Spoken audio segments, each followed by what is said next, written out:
Welcome to the Answers for Elders radio show. Meet the trusted experts who will give you straight answers and will help guide you on the path of later life care. Now, here's your host, founder, caregiver, and CEO, Suzanne Newman. And welcome everyone to Answers for Elders Radio Network. And it's Halloween weekend, and I'm sure you'll have a lot of little trick-or-treaters coming to your door and thinking about family. And we're very excited this weekend, and I am purposely have invited somebody from our family. And if you've ever been on our website or you have someone in your life that has dementia, you need to know Lori La Bey from Alzheimer Speaks.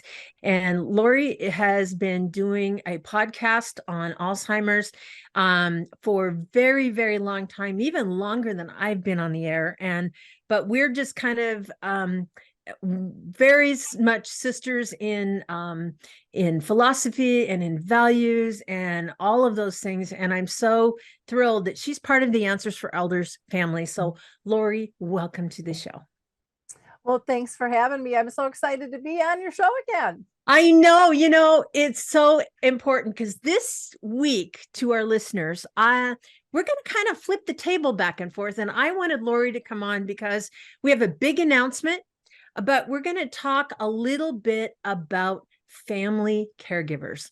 And I know right now, statistically, I believe there's about 70 million adult family caregivers in the USA.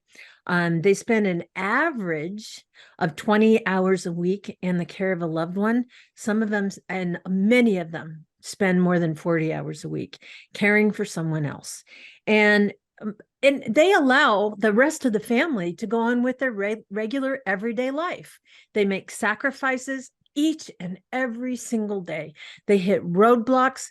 They are overwhelmed. They're stressed out. They're trying to juggle career, family, and all of these things involved. And so, I really wanted to have Lori on so that we could really talk about who the family caregivers are in the USA, and specifically how, we as the rest of us that aren't caring for a loved one, how we can help support them. So Lori, again, welcome to Answers for Elders. And I'm interested in your experience of family caregivers. I'm sure you talk to a lot of them. Well, I definitely do. I do a few support groups, but, when I'm out at events, constantly talking with them and on social media. And over and over, we keep hearing the same things. Where do I find services, products, and tools to support me? I'm lost and I don't even know what to ask for because you don't know what you don't know, when this happens. And so one of the toughest things, I think, is when anybody gets, let's say, a chronic illness or a diagnosis, they're expecting their doctors to refer them for help. And they don't, right? No, most of them don't. And most of them don't know because that's not their area of expertise. And, that was one of the reasons I was so excited to partner with you, is because I know you and I are on the same plane in terms of we've got to elevate everyone's voice so that people have choice and they know where to be able to find the support that they so desperately need. Right. I often call a family caregiver that unsung hero, somebody that rarely gets any recognition for what they do each and every day. All the struggles and the hardship that they endure to care for someone that they love. And yet they don't necessarily say, I need to be thanked. But when somebody actually walks up to them or does something for them to say thank you in the family, I've heard over and over again, wow, I didn't expect that.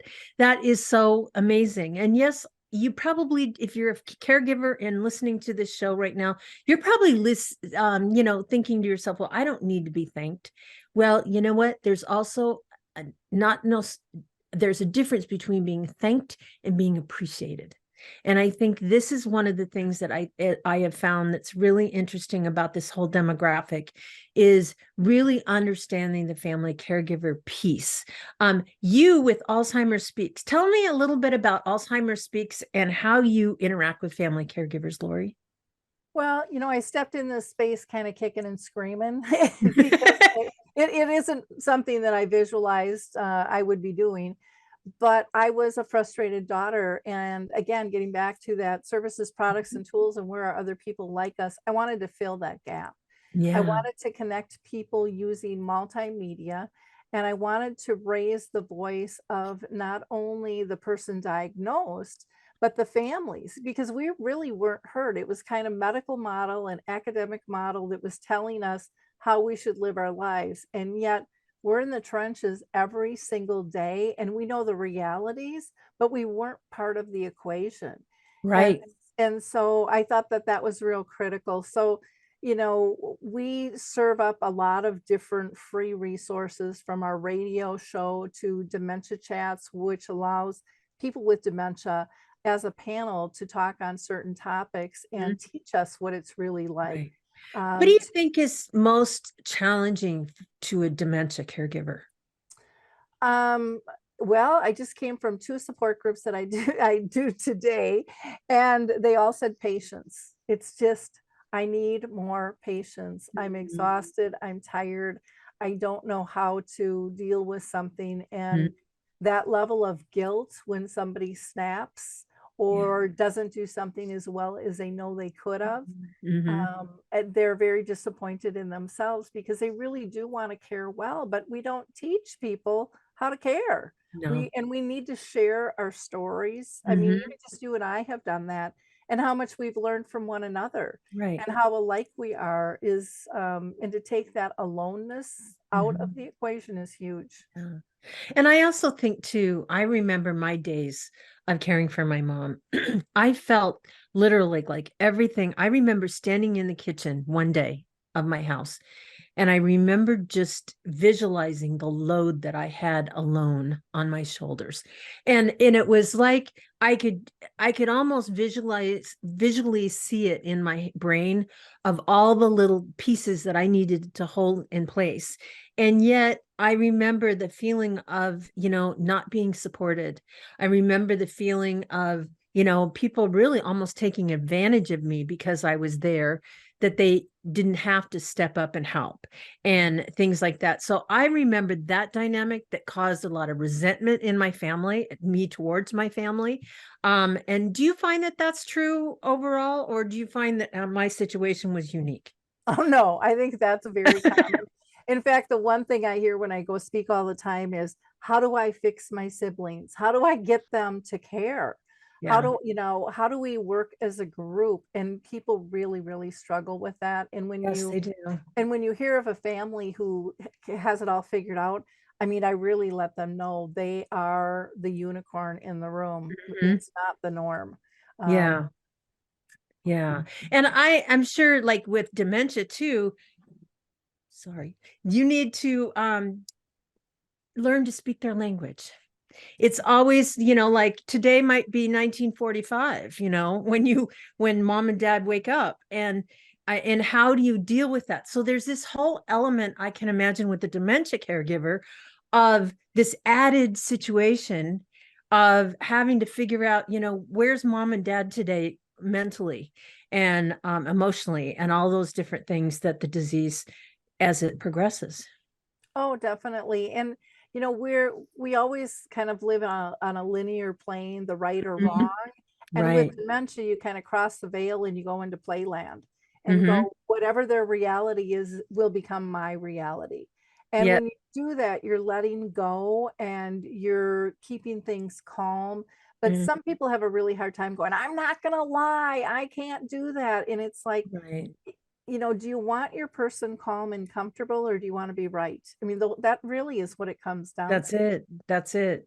And that's the thing. It's like if mom starts talking about dad and where is he? And we know that dad died, 5 years ago. Oh, don't have them live it again. And I think that's one of the things that for me, I always wanted to be accurate in that. So Lori, before we go to our next segment, I want to make sure that our viewers know how to reach you and about your blog.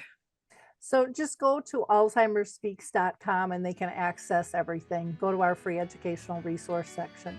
And it's fabulous. And you know what? We're going to come back this next segment. And guess what? We're going to flip the table. Lori's going to talk to me in the next segment right after this.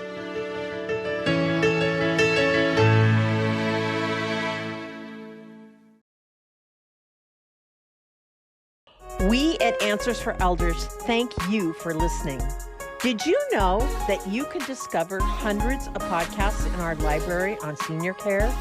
So visit our website and discover our decision guides that will help you also navigate decision making. Find us at answersforelders.com.